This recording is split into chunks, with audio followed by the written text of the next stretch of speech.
Program sponsored by Grace International School, Seedhi. Admission open now. Nursery to class 7th. नमस्कार, Vindhya times में आपका स्वागत है। सीधी फूड पॉइजनिंग के मामले में प्रशासन वजह का पता अब तक नहीं लगा पाया है। संक्रमण के कारणों का पता न लगा पाना प्रशासन की एक नाकामी को दर्शाता है।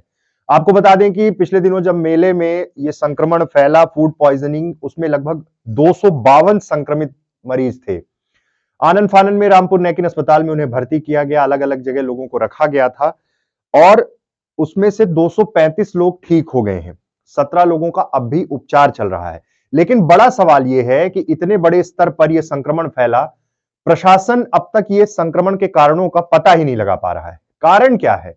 सबसे बड़ी बात यह है कि फूड पॉइजनिंग की यह घटना जिस तरह से हुई है, एक मेले में चाट फुल्की के ठेले में ये घटना हुई, वहां पर लोगों ने जो चाट फुल्की खाई, उसके बाद संक्रमण फैला। संक्रमण के बाद आनन फानन में अस्पताल में भर्ती किया गया। कई लोगों की हालत बहुत ज्यादा गंभीर भी थी।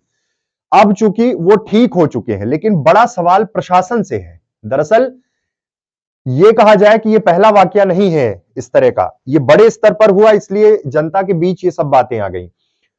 शादियों में कई बार ये देखा गया है और जिन पर निगरानी की जिम्मेदारी होती है, फूड डिपार्टमेंट जो लगातार ये दावे करता है कि किसी प्रशासन जो दावे करता है कि किसी भी तरह से इस तरह का संक्रमण ना होने पाए, ये टीम कहां है, किस तरह से जांच करती है, किन पैमानों पर जांच करती है, क्या इसके पहले जब ये घटना हुई है उसके पहले क्या नियमित रूप से इस तरह की निगरानी प्रशासन द्वारा की जाती है? बात सिर्फ सीधी जिले के नहीं है, ऐसे तमाम जिलों में यह देखा गया है कि यह विभाग बहुत निष्क्रिय होकर ही काम करता है, जिसके कारण इस तरह की घटनाएं आम हो चुकी है। आप समझिए कि इतनी बड़ी संख्या में 252 लोग संक्रमित हुए थे, फूड पॉइजनिंग का शिकार हुए थे।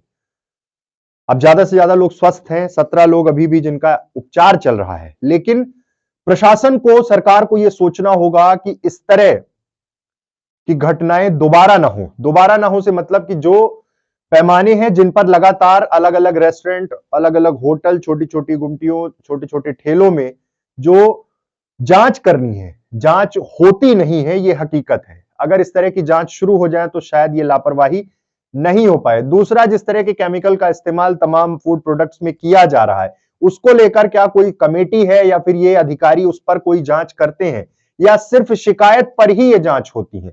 अगर शिकायत के अलावा जांच नहीं की जा रही है, यानी कि निगरानी नहीं हो पा रही है।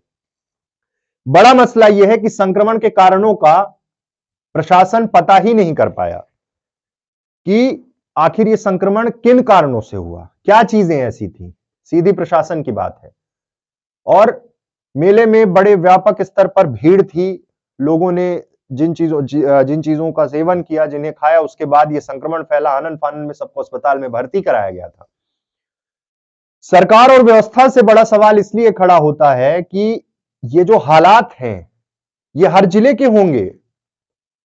आप खुद सोचिए कि कितनी बार विभाग इन चीजों की जांच करता है। चौपाटी है, छोटे छोटे ठेले हैं, गुमटियां हैं, वहां पर कितनी बार जांच करने पहुंचे हैं। शिकायतों की बात छोड़ दीजिए, शिकायतों में भी कितनी कार्रवाई हुई, कितनी जांच हुई, ये आपके सामने है, धरातल पर है। ऐसे में पूरी व्यवस्था पर एक सवाल खड़ा हो रहा है कि सिर्फ दिखावे के लिए ये विभाग संचालित है, सिर्फ शिकायतों पर ही कार्रवाई होती है, या फिर नियमित रूप से परीक्षण किए जाते हैं, सैंपल यहां से लेना भेजना। बीच बीच में आपने देखा होगा कि बड़े बड़े होटल्स में रेड किया, किचन में रेड हुई, उसके बाद रिपोर्ट बाहर भेजी गई, उसके बाद क्या हुआ आपको भी नहीं पता होगा, शायद हमको भी नहीं पता है। ये तो हालात है।